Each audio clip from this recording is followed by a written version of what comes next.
மற்றும் red giant movies தயாரிப்பில் பிரம்மாண்ட இயக்குனர் ஷங்கர் இயக்கத்தில் உலகநாயகன் கமல்ஹாசன் நடித்த இந்தியன் 2 உங்கள் அபிமான திரையரங்குகளில். நடிகர் தனுஷின் 50வது திரைப்படமான ராயன் வரும் 26ஆம் தேதி வெளியாகும் நிலையில் தனுஷ் தனது குடும்பத்தினருடன் குலதெய்வ வழிபாடு நடத்தினார். தேனி மாவட்டம் முத்துரங்காபுரம் கிராமத்தில் தங்கள் குலதெய்வமான கஸ்தூரி மங்கம்மாள் கோவிலில் தனுஷ், அவரது சகோதரர் செல்வராகவன் மற்றும் குடும்பத்தினர் சுவாமி தரிசனம் செய்தனர்.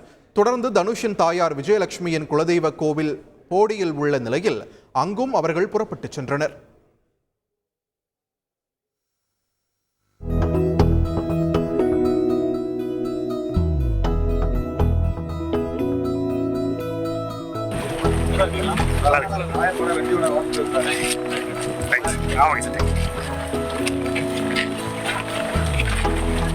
லைகா மற்றும் ரெட் ஜெயண்ட் மூவிஸ் தயாரிப்பில் பிரம்மாண்ட இயக்குனர் ஷங்கர் இயக்கத்தில் உலகநாயகன் கமல்ஹாசன் நடித்த இந்தியன் 2 உங்கள் அபிமான திரையரங்குகளில்.